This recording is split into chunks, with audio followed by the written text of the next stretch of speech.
Have you ever stopped to think about why you speak the way you do? What does your voice say about you? And what if your intonation, your accent, or even your choice of words determined how the world perceives you? Ludwig Wittgenstein once said, "The limits of my language mean the limits of my world." But could the way we express ourselves define something even deeper? If we spoke differently, would we, in some way, be different people? Our voice is not just a sound. It carries a history, an identity, a sense of belonging. At the same time, it can be either a passport or a barrier to certain opportunities. Think about it. How many times have you heard someone change their tone when speaking to their boss, or adjust their accent when introducing themselves in a new environment? These small changes are not random. They are part of a social game where our speech adapts to the invisible rules of acceptance and exclusion. The French philosopher Michel Foucault argued that discourse is not just a means of communication, but a battleground for power. The way we speak can open doors or close them. Some voices are valued, while others are marginalized. Pierre Bourdieu referred to this as linguistic capital, the idea that how we speak can grant or deny a status within society. And this starts in childhood. Studies show that even before learning to speak, babies already show a preference for voices that resemble those of their caregivers. Children choose their friends more based on accent than appearance. In adulthood, this instinct turns into bias. People with accents considered different may be perceived as less intelligent, less trustworthy, or less competent, even if they say exactly the same words. What brings us to a real case. Manuel Fragante, a war veteran with an impeccable resume, lost a job opportunity simply because his Filipino accent bothered the interviewers. He fought legally against this discrimination but lost. The court ruled that denying someone a job because of the way they speak was not illegal. Fragante didn't lose the job due to a lack of qualifications, but because his voice, his sound, his way of speaking didn't fit what was socially expected. This proves that behind what seems like just a small detail, there is an entire system of exclusion and belonging operating silently. Jean-Paul Sartre once said, "Hell is other people, but perhaps hell is what others do to our voice." The philosopher Frantz Fanon understood this well. Having studied the psychological impact of colonization on oppressed peoples, he realized that one of the first attacks on a dominated culture wasn't just physical, it was linguistic. Governments banned native languages, imposed foreign dialects, and shaped voices to erase identities. Apartheid did this in South Africa. Franco's regime tried to eradicate Catalan and Basque in Spain. Whenever someone wants to control a population, they start by silencing their voices. But what if resistance comes precisely through speech? Judith Butler speaks about the performativity of language, suggesting that our identity isn't fixed, but rather a continuous act of performance. This explains why some groups embrace their ways of speaking as a flag of resistance. Think of rappers who transform marginalized English into poetry of protest, or indigenous languages that remain alive despite centuries of repression. The way we speak can be an act of submission or subversion. And in the midst of this invisible war of voices, the digital world is changing the rules of the game. Marshall McLuhan said, "The medium is the message. The way we speak is being redefined by the internet. Dialects are merging, new communication patterns are emerging, formal English no longer dominates the global stage. Influencers with regional accents are going viral. For the first time in history, voices that were once silenced are becoming audible. But does this mean that linguistic discrimination will come to an end? Or are we just replacing one form of exclusion with another? Zygmunt Bauman, with his theory of liquid modernity, makes us reflect. Are we truly becoming more inclusive? Or are we simply flowing into new patterns of exclusion? In the end, Nietzsche was right when he said, "There are no facts, only interpretations." The way we speak shapes how others perceive us and consequently defines part of our identity. The question remains, if your voice were different, would your destiny be different too? If the way we speak defines us, then who are we really? Is our identity an authentic internal reflection, or just a construction shaped by the expectations of others? If Jean-Paul Sartre said that the gaze of the other transforms us, what about our voice? The uncomfortable truth is that no one speaks the same way all the time. Our intonation, our rhythm, even our choice of words change depending on the environment and the company we keep. This happens because language is not just a communication tool, but a social mirror that reflects our need to belong. A study by linguist Penelope Eckert showed that teenagers within the same school altered their way of speaking depending on the group they identified with. The jocks, the athletes, spoke differently from the burnouts, the more rebellious students. The curious thing is that deep down, they all belong to the same community. What changed was how they wanted to be perceived. And this doesn't just happen during adolescence. In a meeting room, an executive may adopt a deeper, more authoritative tone to convey confidence. Among friends, that same tone may become lighter, more relaxed. This constant adaptation is related to Pierre Bourdieu's concept of linguistic capital. Just like money or social status, the way we speak can be a social asset. Those who master the so-called standard language have a better chance of being heard, respected, and accepted. Meanwhile, those whose speech deviates from the norm may be excluded, stereotyped, or silenced. The big problem is that this norm is not neutral. It has been built over time to favor certain groups over others. A classic example of this social imposition happened in South Africa during apartheid,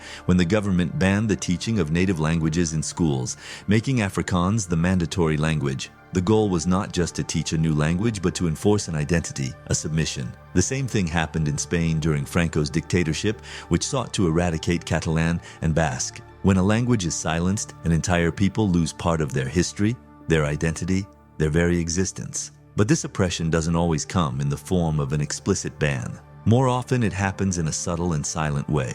Think about immigrants arriving in a new country, immediately judged by their accents. Or the child who, upon starting school, realizes that the way their parents speak at home is not considered correct. These small moments teach, almost imperceptibly, that some voices are more accepted than others. Philosopher Judith Butler argues that identity is a performance, something we constantly adjust to be accepted. If this is true, then our speech is one of the main tools in this act. When a young person leaves their hometown to study in another region and returns speaking differently, they haven't just changed their voice, they have adjusted their identity to fit into the new environment. This phenomenon isn't a conscious choice, but rather a deeply ingrained human desire to belong. If language is a social mirror, then what happens when it reflects an image we don't want to see?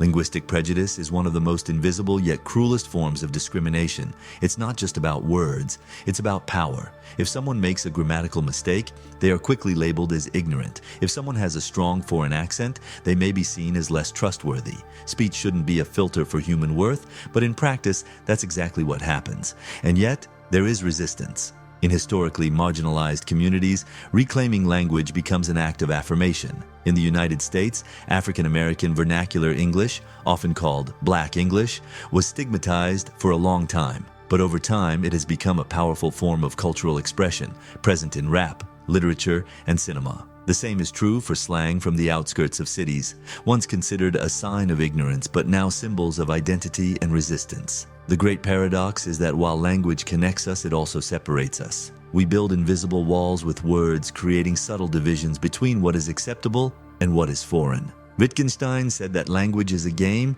but who makes the rules? Who decides which way of speaking is legitimate and which is not?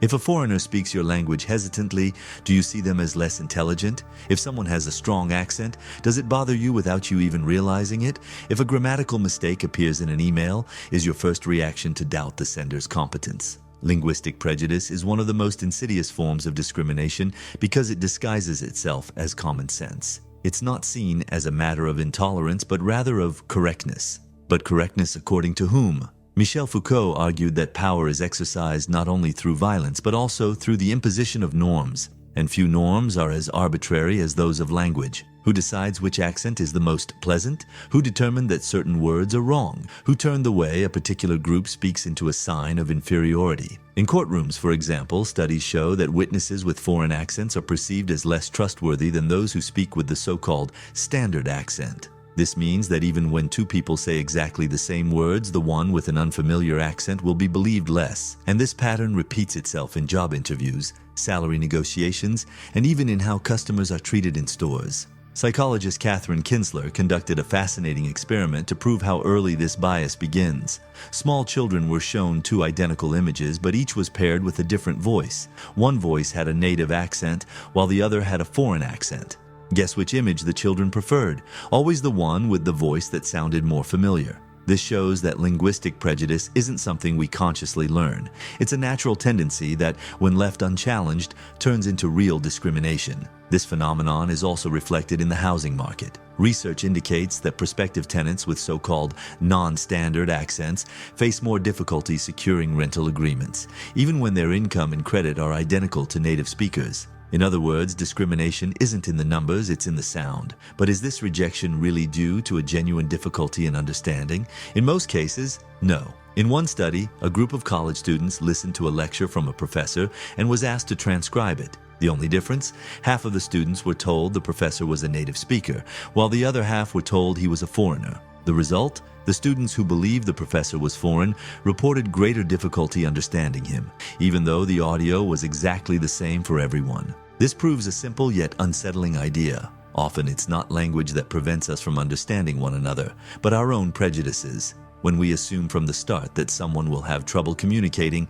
we create that barrier before even listening. And these prejudices manifest even more brutally in childhood. Children who speak regional dialects or use slang are often corrected in school as if their way of speaking were a mistake rather than just a linguistic variation. Over time, they learn that their original voice is not welcome. They are forced to adopt a way of speaking that doesn't belong to them, while children from higher social classes have their speech valued as the correct way.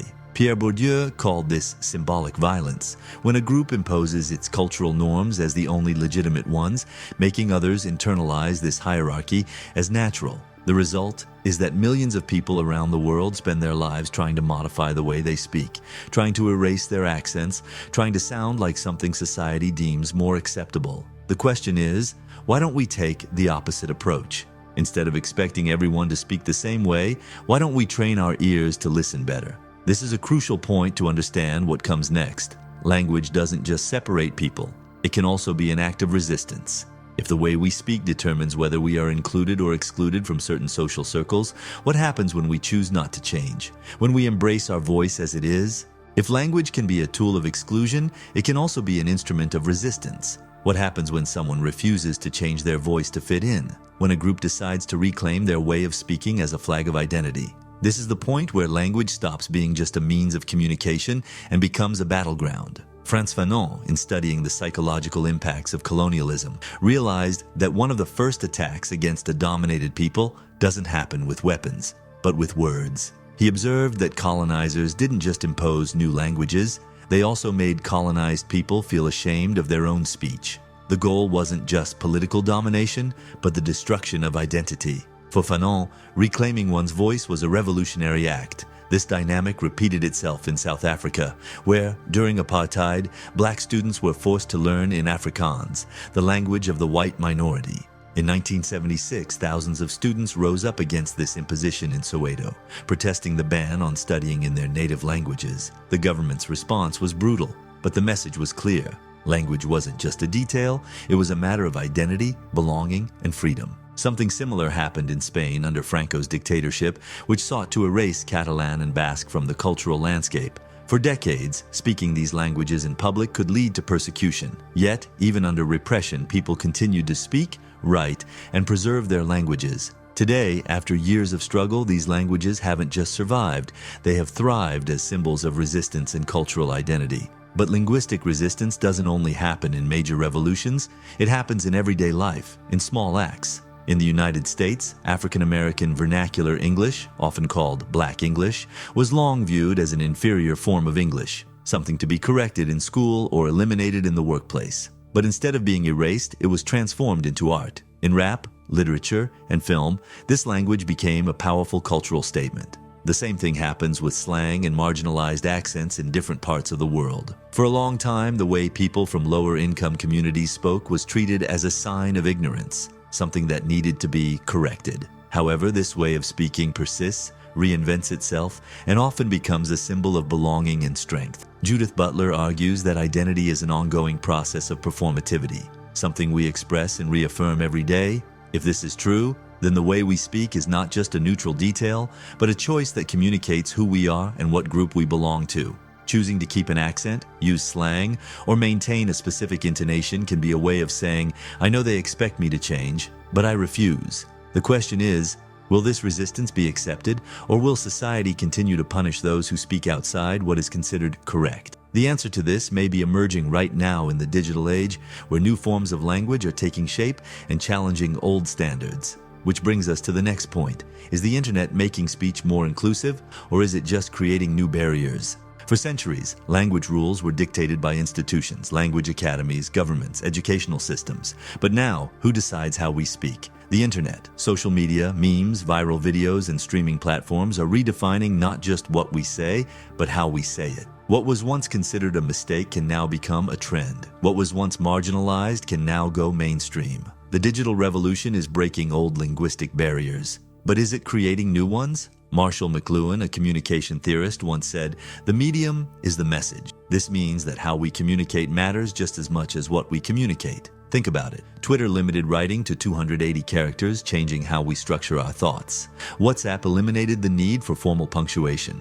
TikTok and YouTube are amplifying regional accents because video allows authentic speech to reach millions without having to pass through institutional filters. For the first time in history, a young person with a strong rural accent can talk about philosophy and be heard by millions. An immigrant can create a channel and earn more respect than they would in a job interview. People from different parts of the world can mix languages, creating new digital dialects. But is this true inclusion or just a new form of exclusion?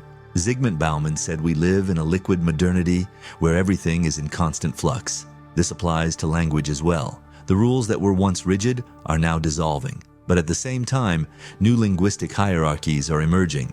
In the digital world, those who speak the language of the internet fluently gain relevance. Those who don't understand the codes of memes, emojis, and digital slang risk being left out. And there's another problem. While the internet amplifies voices that were once silenced, social media algorithms prioritize certain speech patterns. A video with an appealing accent may get more reach than one with a less common accent. YouTube itself has been accused of automatically penalizing content from Black or Latino creators because its algorithm didn't recognize their speech as being as comprehensible as standard English. So, are we really becoming more inclusive, or are we just creating new forms of discrimination? If language barriers used to be regional, now they are digital. If norms were once imposed by governments, now they are shaped by artificial intelligence. Are we truly breaking free from linguistic biases, or are we merely outsourcing this exclusion to algorithms? The answer to this may lie in our own perception of language. In the end, the words we choose to use and the way we choose to listen to others will determine whether we are building bridges or new walls.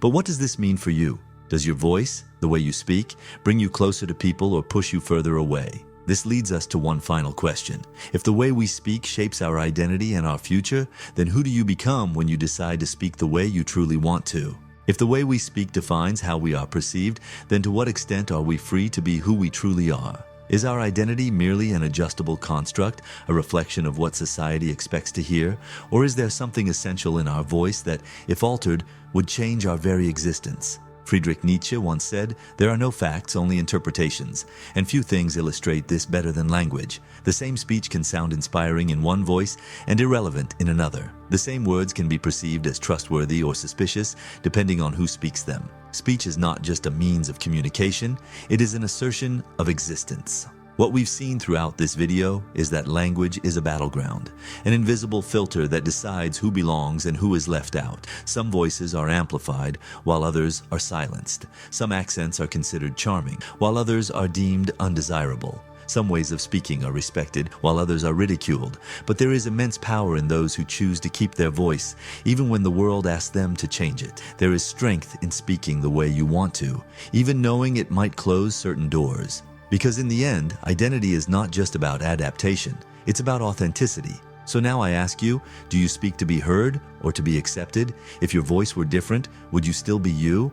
If you've made it this far, it means this conversation touched you in some way. Maybe it reminded you of a time when the way you spoke was judged, or maybe it made you realize that at some point you've also judged someone based on how they speak. Either way, this means that this reflection doesn't end here. It continues within you, echoing in your daily interactions, in the way you listen to yourself and to others. I remember a time when I witnessed a friend completely change the way he spoke during a job interview. Suddenly, he seemed like a different person. The voice that was once filled with a strong accent, full of regional expressions, became rigid, almost rehearsed. At the end, he told me, if I spoke the way I really do, they wouldn't take me seriously. That moment stuck with me, because it wasn't just a change in tone, it was a dilemma about identity, belonging, and acceptance.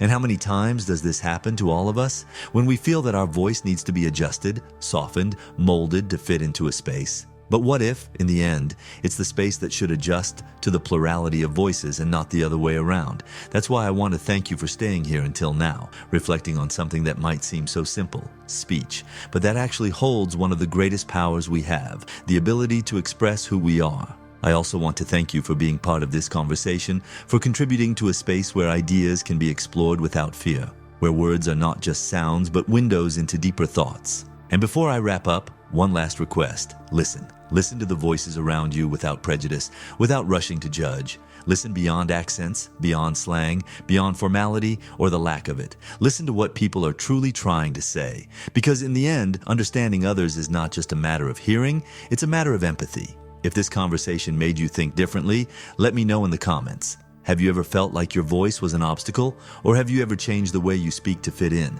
Let's continue this discussion together. And of course, if you enjoyed this video, don't forget to like, subscribe to the channel, and turn on notifications. We still have many more reflections ahead, and I promise the next questions will make you think even more. See you in the next video. Until then, take care of your voice and your essence.